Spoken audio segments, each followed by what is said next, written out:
Kabanata 401. Naaliw si Maisie. Mukhang tama si Nolan. Iniligtas ni Lolo si Rowena alang-alang sa mga Summers, ngunit hindi ito matanggap ni Ama.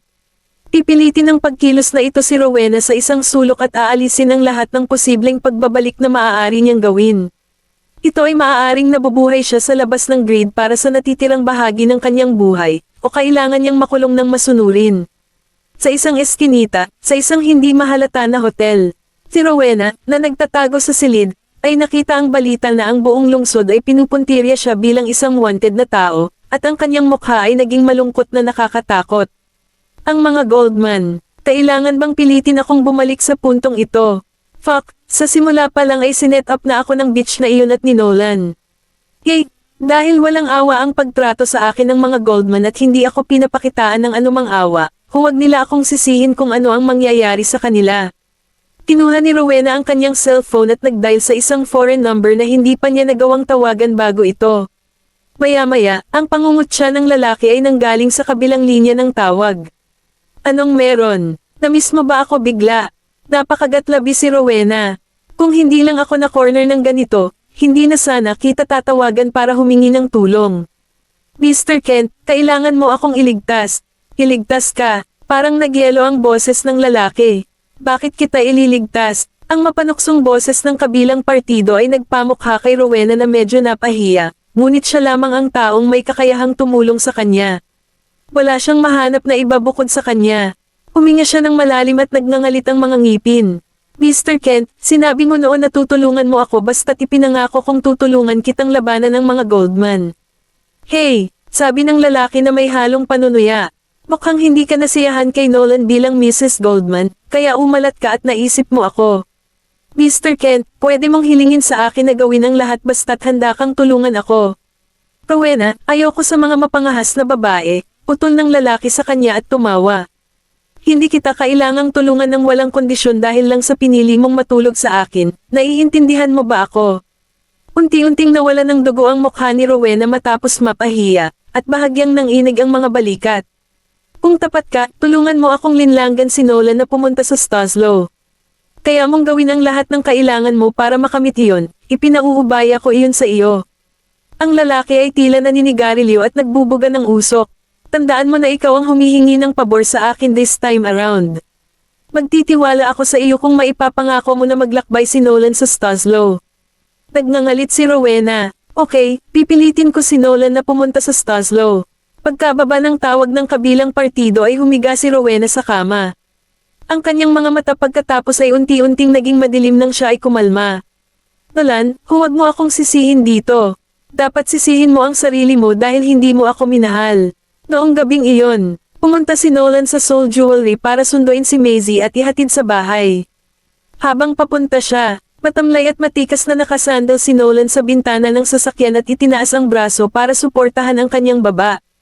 Ang kanyang amber irises ay kumikinang na parang refleksyon ng araw ng dapit hapon sa ibabaw ng isang napakalalim na lawa.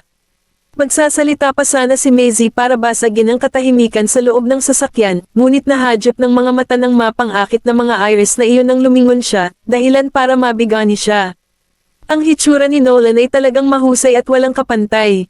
Ano man ang kanyang kakayahan o background ng pamilya, hindi nakakagulat na sina Willow, Linda, at si Rowena ay nabighani sa kanya.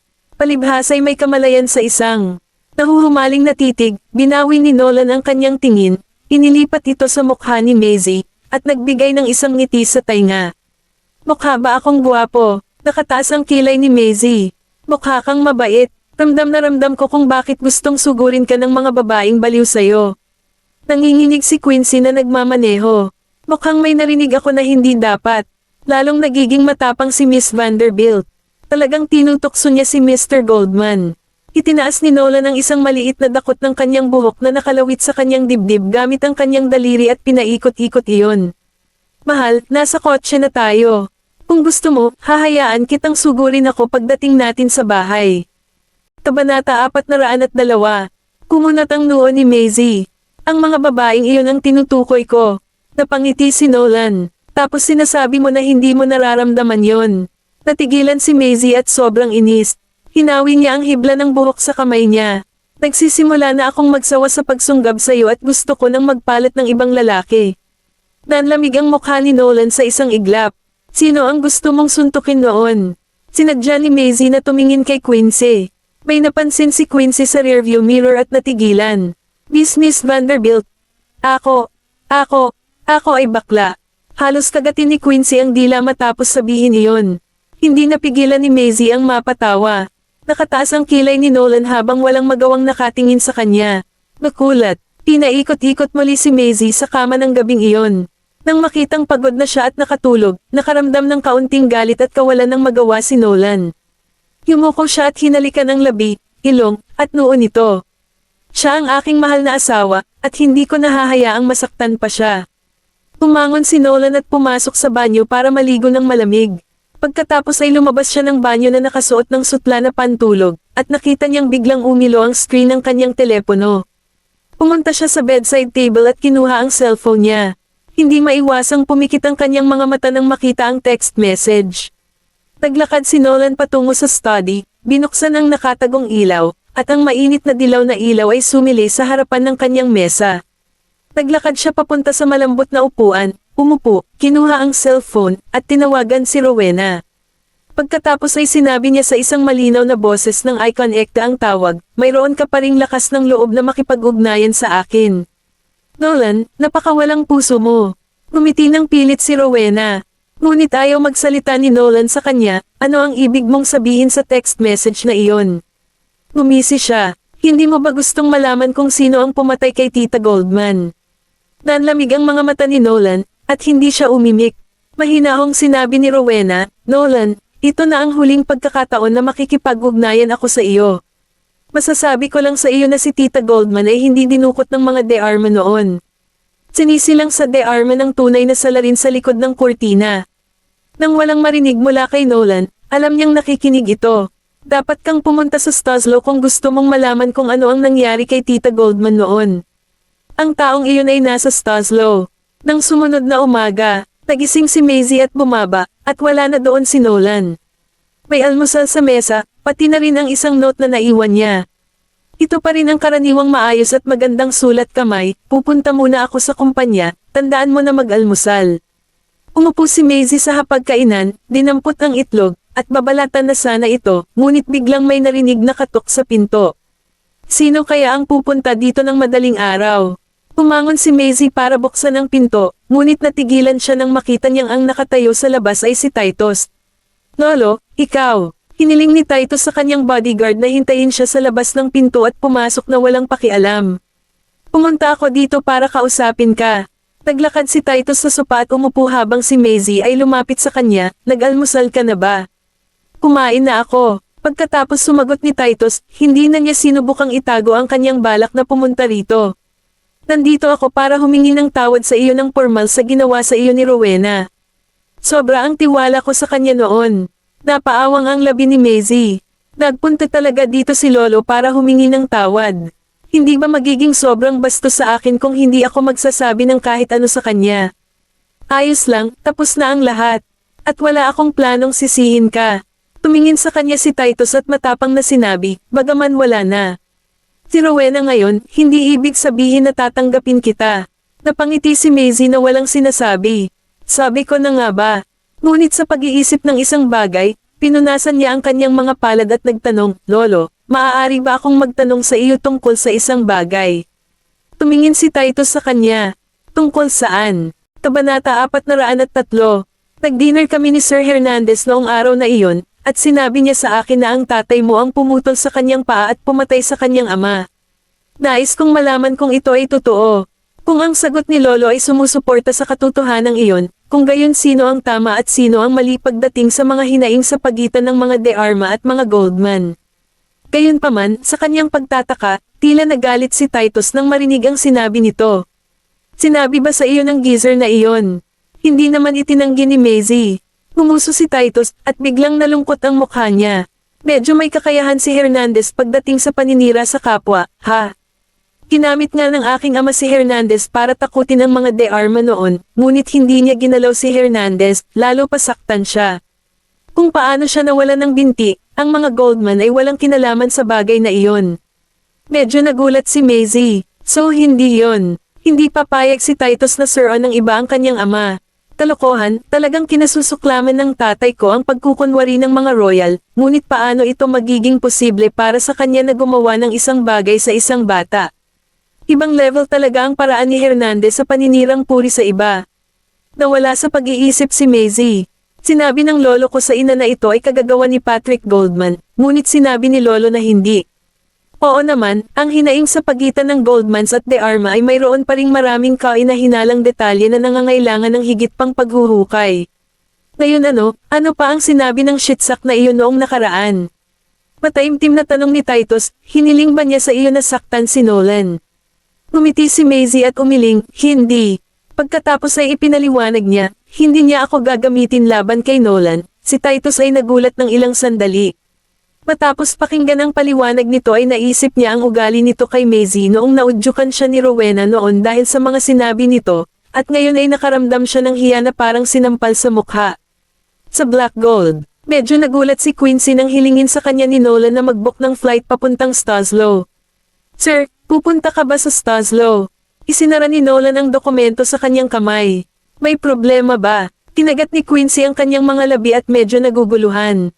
Ano ang balak mong gawin sa Staslow? Dapat mong malaman na si Mr. Goldman Sr. ay palaging laban sa ideya ng iyong paglalakbay sa Staslow. May kailangan akong tingnan. Naging madilim ang mga mata ni Nolan. Ito ang dahilan ng pagkamatay ng aking ina. Kailangan kong malaman kung ito ay nauugnay sa mga taong iyon. Natarante si Quincy. Ito ay nakaraan na, not to mention na 15 years na. Paano ito lumabas ng biglaan? Dahil ba? Nanliit ang malungkot na mga mata ni Nolan, at nagbigay ng mahinang ngiti, baka may kinalaman si Rowena sa mga taong iyon. Pitag man o hindi, malalaman natin pagdating ko doon. Noong gabing iyon, sa Blue Bay Villa, sa banyong puno ng singaw, ang matalik na eksena na naaaninag sa maulap na salamin ay mukhang napakasingaw. Pinuhat ni Nolan si Maisie pabalik sa kama. Mabilis na hinayla ni Maisie, na nakadikit sa kama, ang kumot para matakpan ang hubad na katawan at gamulong-gulong para gawing burrito ang sarili. Anong meron sa lalaking ito ngayon? May nangyari ba sa kanya? May balak ba siyang punatin ako? At that moment, siya, na gamulong-gulong na, ay niyakap pa rin niya. Isang mababa at kaaya-ayang boses ang nagmula sa itaas ng kanyang ulo. Mag-a-abroad ako ng ilang araw. Nilingan siya ni Maisie. Pupunta ka sa ibang bansa. Umupo si Nolan at binuksan ang maliit na table lamp sa cabinet ng kama. Sinasabi mo ba na hindi mo kayang makita akong umalis ng panandalian? Ang isang bahagi ng dimly lit room ay naging maliwanag, at ang mukha ni Nolan ay lumiwanag mula sa likuran. Na ang lahat ng kanyang well-defined na facial features ay naging silhouette na nawala sa siga ng lampara. Sa kabilang banda, si Maisie, na nakaharap sa liwanag, ay may malarosas na pisngi, ang malambot na buhok ay nakakalat sa unan, at ang malinaw at basang mga mata ay nakatitig sa kanya. Tila may bahid ng pagmamahal na bumabalot sa kanyang mga mata at malapit ng umapaw. Hininaan niya ang boses niya. Kung patuloy mo akong tinatitigan ng ganito, hindi ako tatutol. Isang anino ang biglang bumangon at idiniin siya sa kama bago niya natapos ang kanyang pangungusap. Hanggang kailan ka mawawala? Napangiti si Nolan. Ilang araw lang. Kabanata 404. Mahinang tanong ni Maisie, kailan ka aalis? Tinitigan siya ni Nolan ng buong pagmamahal at bamulong. Bukas. Saka siya bahagyang nagtaas ng kilay. May balak ka pa bang kumapit sa akin? Ibinuka ni Maisie ang kanyang mga labi at hindi umimik ng kahit isang salita, ngunit ang reaksyong ito ay mukhang napakakaakit-akit kay Nolan, at tinitigan siya nito na may nahuhumaling na ekspresyon. Hawak ang bewang niya, tumalikod ito at nagpalit ng posisyon sa kanya. Nolan, hindi mo man lang sinabi sa akin kung saan ka pupunta. Nagpumigla si Maisie sa pamamagitan ng paghampas at pagsipa sa kanya, ngunit ang mga braso nito ay nahawakan ng isa sa kanya. Kinabukasan, isang sinag ng sikat ng araw ang tumagos sa silid sa pagitan ng mga kortina. Nagising si Maisie sa sinag, tumalikod, at nakagawian na iniunat ang kanyang braso para yakapin ang katabi, ngunit wala ang tao sa tabi niya. Napaupo na lang siya nang makitang lumamig na ang espasyo sa tabi niya kanina pa.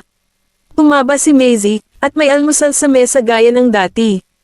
Walang tao roon, isang note lamang na nasa ilalim ng baso ng gatas, at gaya ng dati, ito ang maayos at magandang sulat kamay, manatili ka lang dito at hintayin akong bumalik. Nilukot ni Maisie ang note para maging bola, damn it. Sinasadya niyang ilabas ang mga gamit kagabi para lang takasan niya ako ng madaling araw kapag tulog pa ako. Hey, hinding-hindi ako makapagtitiwala sa lalaking iyon. Ngunit may naisip siya, at ang mga sulok ng kanyang bibig ay pumulupot pataas. Hindi ibig sabihin na hindi ako nagtanong ay hindi na ako titingin sa trip mo. Sa Baseburg Airport, nakaupo si Nolan sa business lounge, nagbabasa ng magazine. Nakasuot siya ng itim na turtleneck na manipis na sando, ang tangkad ng neckline ay sapat lang para matakpan ang kanyang Adam's apple. May kaakit-akit na kaseksihan na hindi man lang may tago.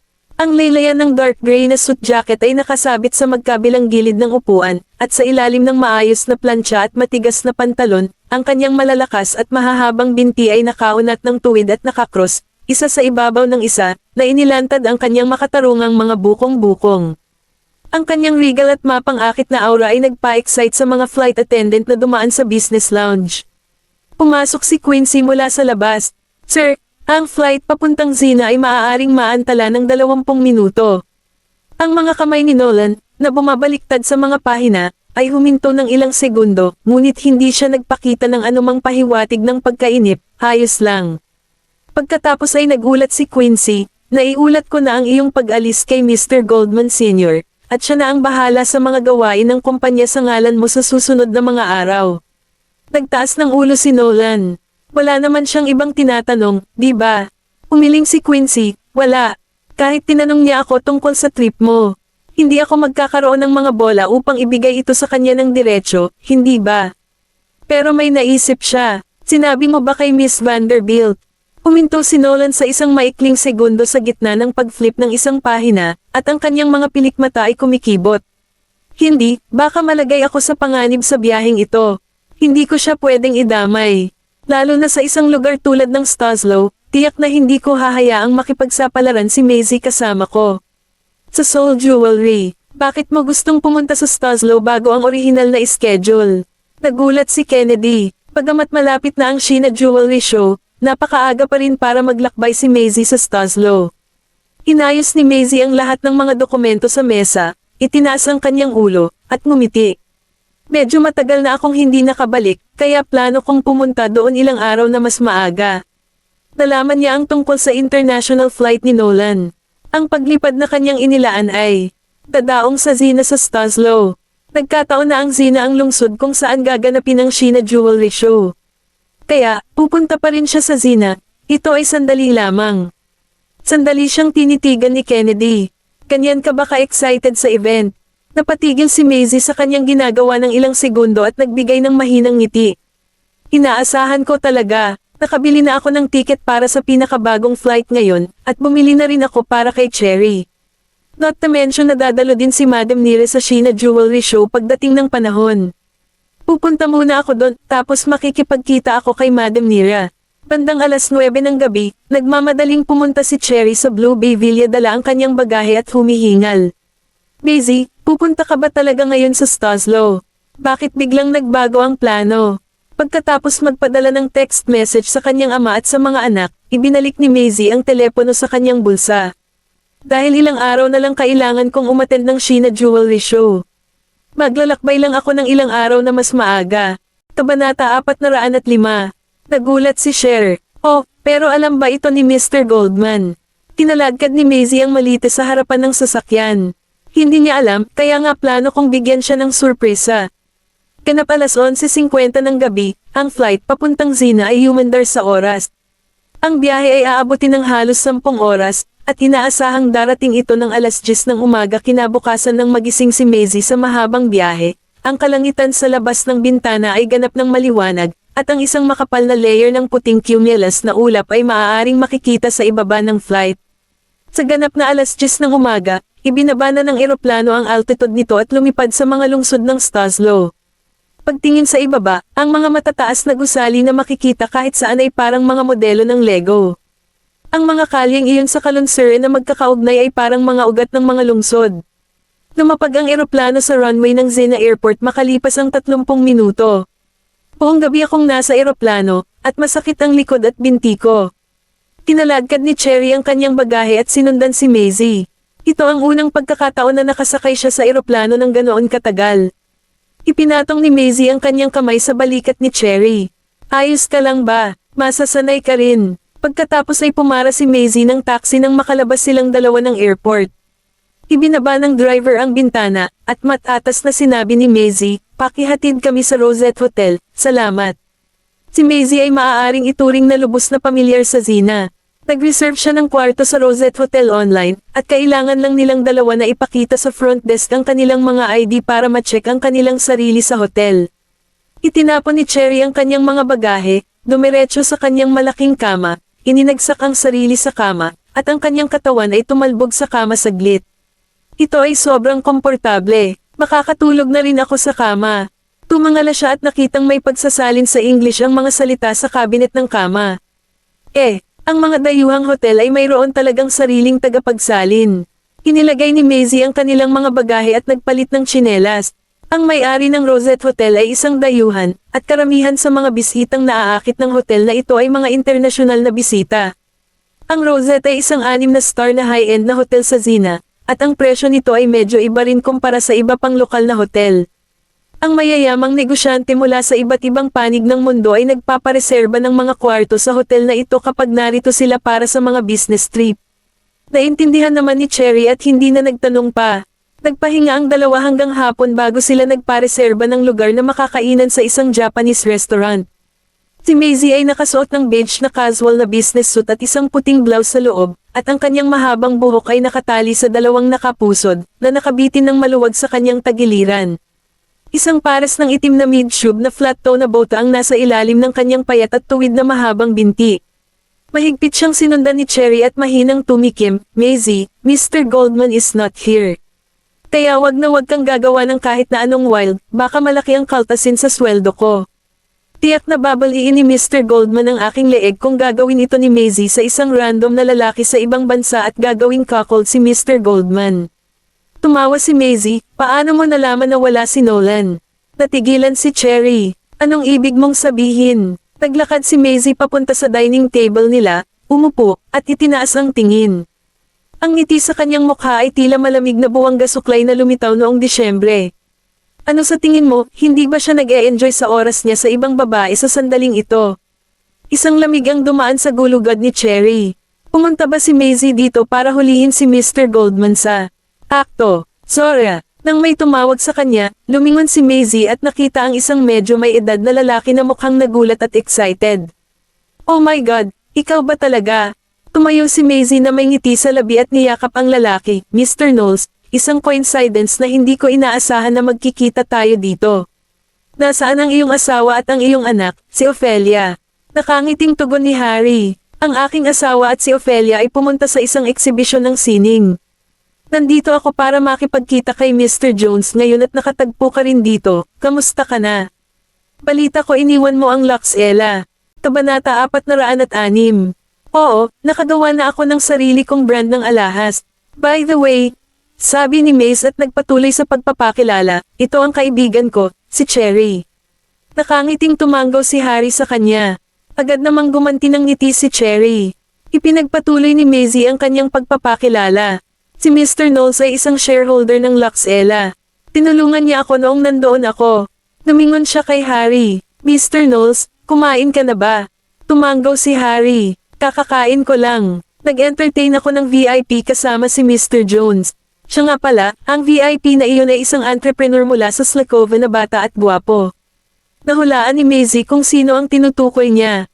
Nanlilisik ang mga mata niya sa ilang taong naglalakad papunta sa kanila mula sa likuran niya. Nag-uusap sila habang naglalakad, at ang lalaking nangunguna sa pack ay nakasuot ng meticulous suit, mukhang gwapo at classy.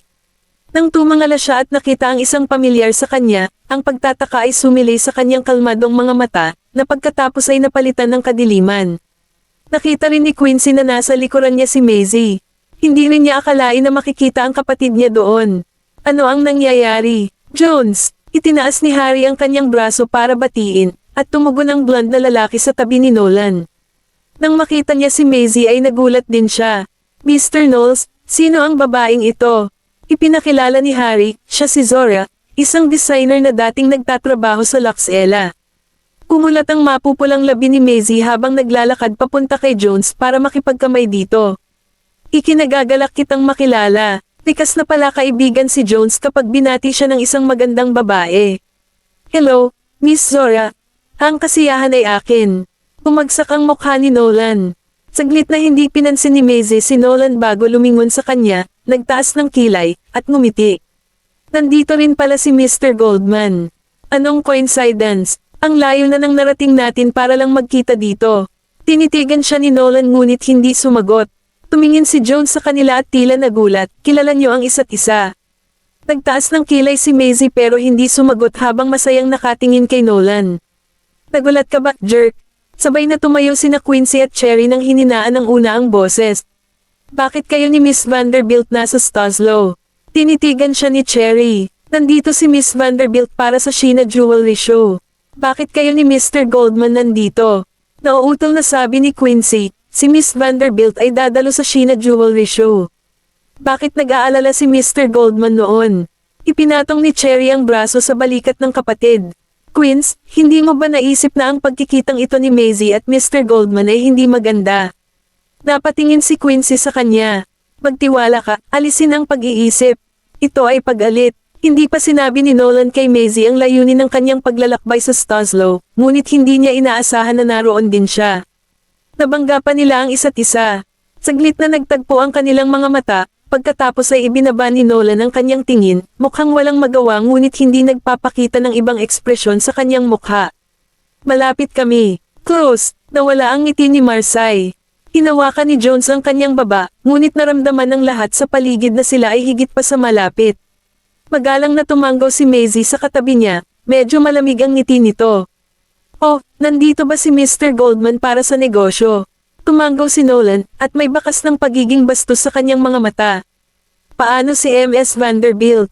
Nagkibit balikat si Maisie, andito ako para makita ang asawa ko. Napapikit si Nolan. Kabanata 407. Napatingin sa kanya si Harry na may pagtataka. May asawa ka na, Zora. Lalong lumawak ang ngiti ni Maisie.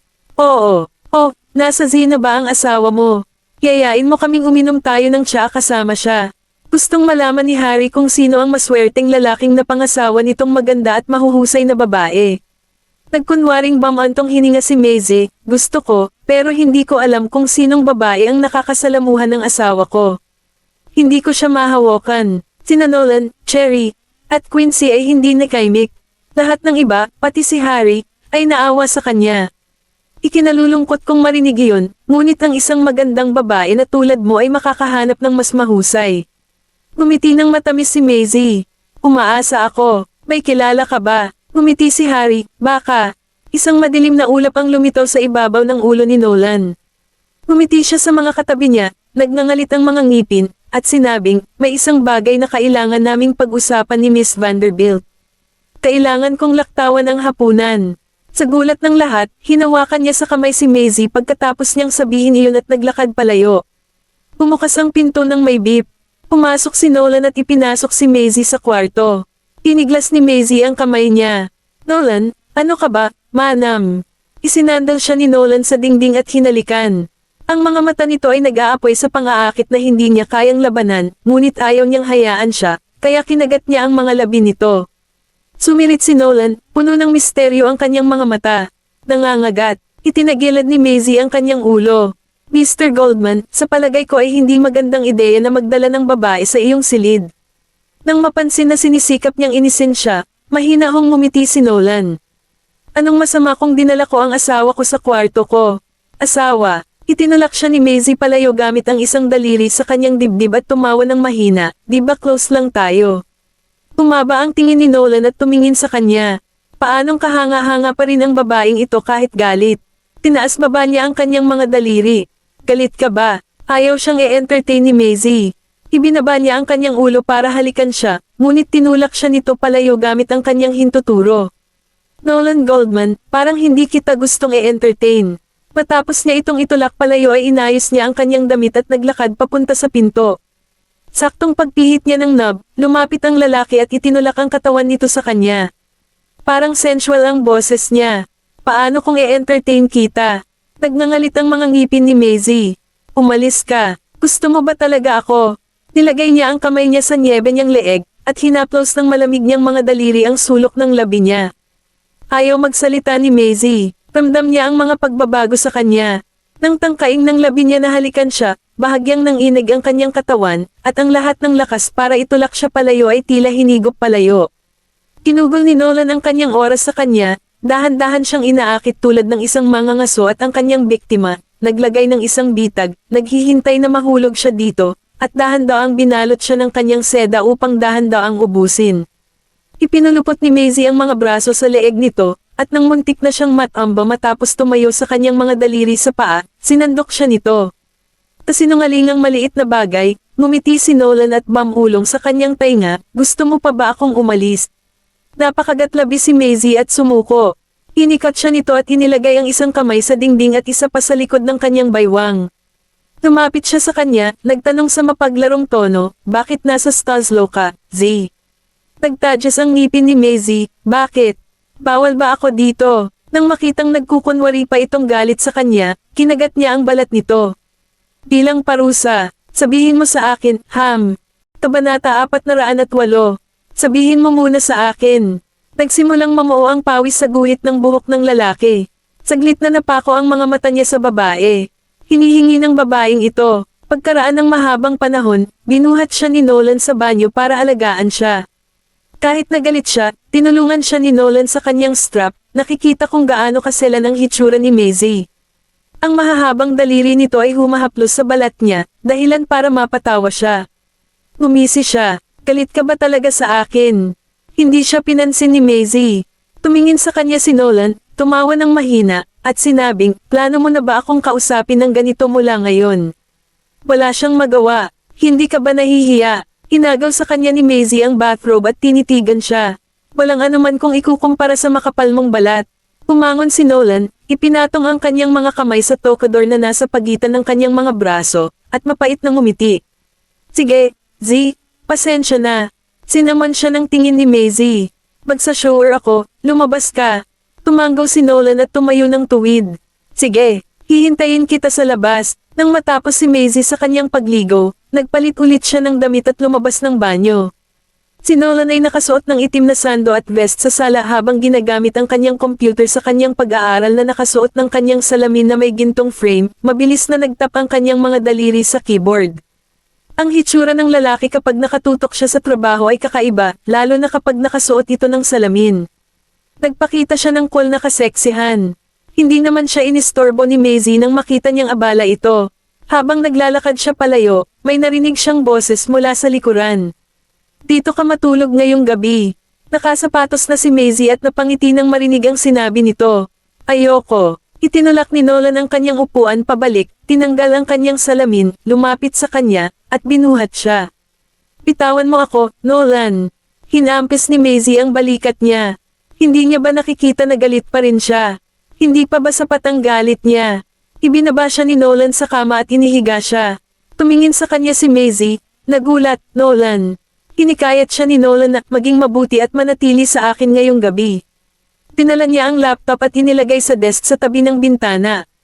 Sinubukan niyang magtrabaho habang katabi siya. Si Maisie ay humiga sa kama at hinihila ang kumot na tila nagpabagal kay Nolan sa kanyang pagtatype dahil hindi na ito maingay tulad ng dati. Sumuko na si Maisie. Ayaw niyang abalahin siya kapag nakatutok siya sa trabaho niya.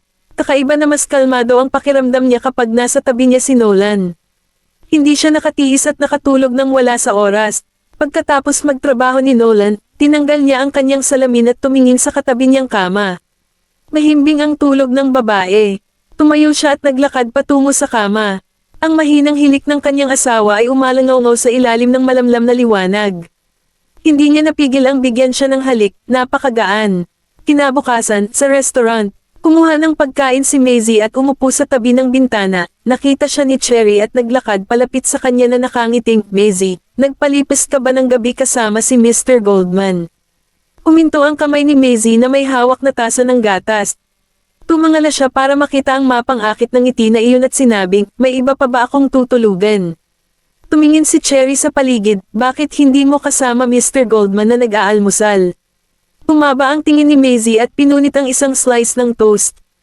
Hindi ko alam kung saan siya nagpunta.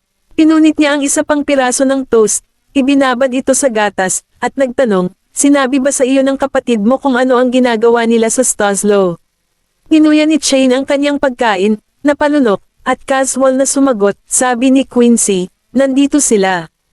Para sa negosyo, hindi siya nagdetalye. Kabanata 409. Napatigil si Maisie sa pagtatanong. Nahulaan niya ang dahilan kung bakit hindi sinabi ni Quincy kay Cherry ay marahil ay ayaw nitong malaman nito. Nang makitang hindi siya nagsasalita, inisip ni Cherry na may iba pang pag-aalala si Maisie at naging seryoso siya. Huwag kang mag-alala, Maisie, hindi magpapakatanga si Mr. Goldman. Napangiti si Maisie, paano mo malalaman? Tinapik niya ang kanyang dibdib. Isinusumpa ko ang aking reputasyon. Kumunat ang noo ni Maisie, anong reputasyon? Nagpout si Cherry at binago ang kanyang salaysay. Isusumpa ko ang aking maliit na sweldo. Tumawa si Maisie. Sabi ni Cherry sa seryosong tono, alam ni Mr. Goldman ang kanyang mga hangganan. Ikaw ang kauna-unahang babae na niligawan niya. Akala ko dati, ang lalaking tulad ni Mr. Goldman ay hindi kailanman makakahanap ng asawa. Ano ang hitsura niya sa nakaraan? Na-curious si Maisie, siguro dahil naiinip siya. Hindi pa niya sinubukang alamin kung ano si Nolan noon. Tinakpan ni Cherry ang bibig niya at ngumiti. Here's a secret, hindi ganoon kaseryoso si Nolan noong bata pa siya. Madalas siyang umiiyak kapag binubuli ni Mr. Boucher. Halatang natulala si Maisie. Dati siyang binubuli ni Helios at umiiyak. Iyon ay magiging isang kawili-wiling eksena. Naaliw si Maisie dahil sa tingin niya ay malamig si Nolan mula pa noong bata pa ito. May pumasok sa isip niya, at nagtanong siya, kung sina Helios at Nolan ay naglalaro noong mga bata pa, bakit hindi magkaibigan ang mga Boucher at Goldman?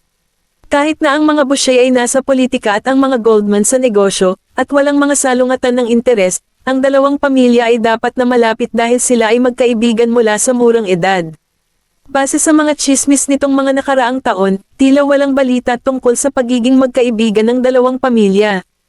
Tumingin si Cherry sa paligid at lumapit, ang pinuno ng pamilya Boucher at si Mr. Goldman Sr. ay dating magkaaway sa pag-ibig sa ina ni Nolan. Hindi na sila masyadong nag-uusap pagkatapos noon. Napahinto si Maisie, love rivals.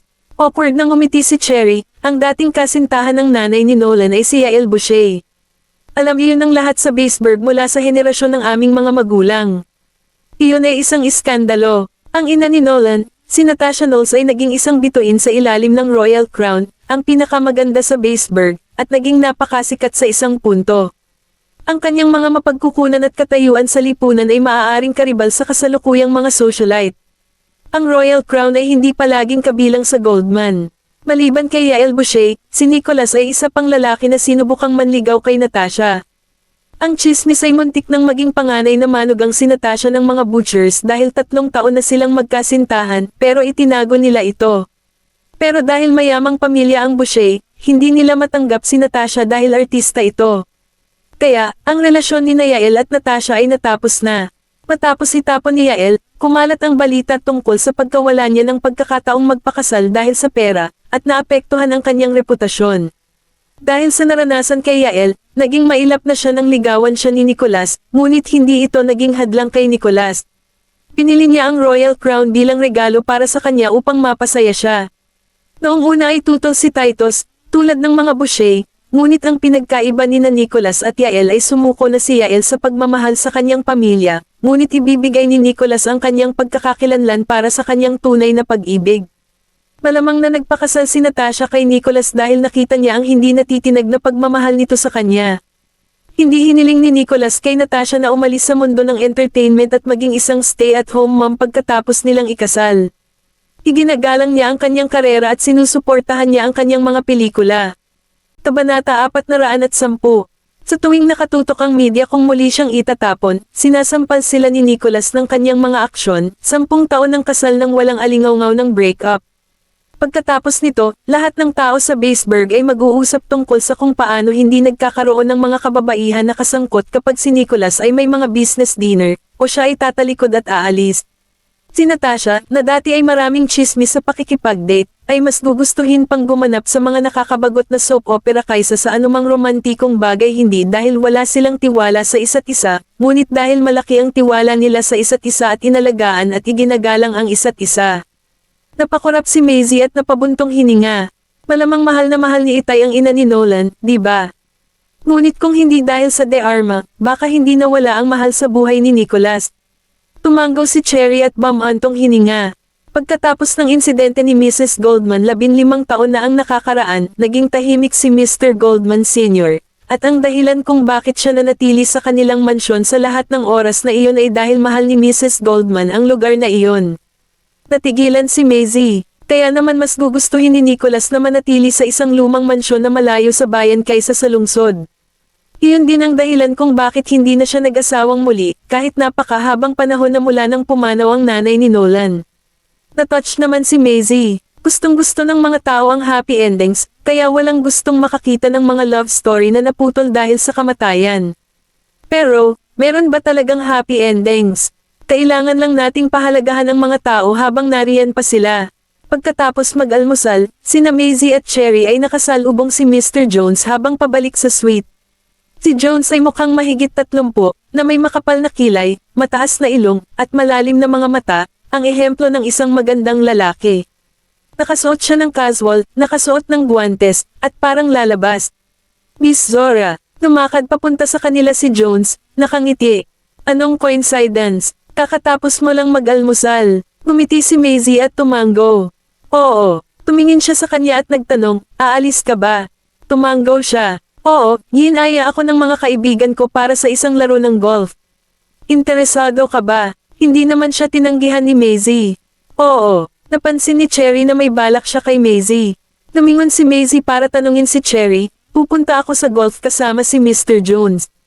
Gusto mo bang sumama sa amin? Ha, nagulat si Cherry. Hinailan niya si Maisie sa tabi at sinabing, Maisie, sasama ka sa kanya. Hindi ka ba natatakot na siya ay? Napansin ni Maisie na nag-aalala siya kaya napangiti siya. Sasama ka, hindi ba? Totoo yan. Kaya kitang protektahan. Hindi siya magaling sa maraming bagay, ngunit ang pakikipaglaban ay isang bagay na kaya niyang gawin ng maayos. Tinala sila ni Jones sa isang outdoor field. Malawak iyon na parang pribadong hardin. Hoy, Jones, may ilang lalaki na lumapit sa kanila at binati ang isa't isa. Nakayakap sa balikat ang lalaking may asul na buhok habang nakatingin sa dalawang babae. Jones, saan mo nakita ang dalawang dilag? Hinampes ni Jones ang kanyang kamay at ipinakilala, ito si Miss Zora. Sigurado akong narinig mo na siya. Oh, Zora, ang taga-disenyo ng alahas mula sa Luxella. Sumili ang malapad ng ngiti ng lalaking may asul na buhok at hinilahad ang kanyang kamay. Miss Zora, ang dami kong narinig tungkol sa'yo. Hindi ko alam na sobrang ganda mo pala. Salamat, magiliw na nakipagkamay si Maisie.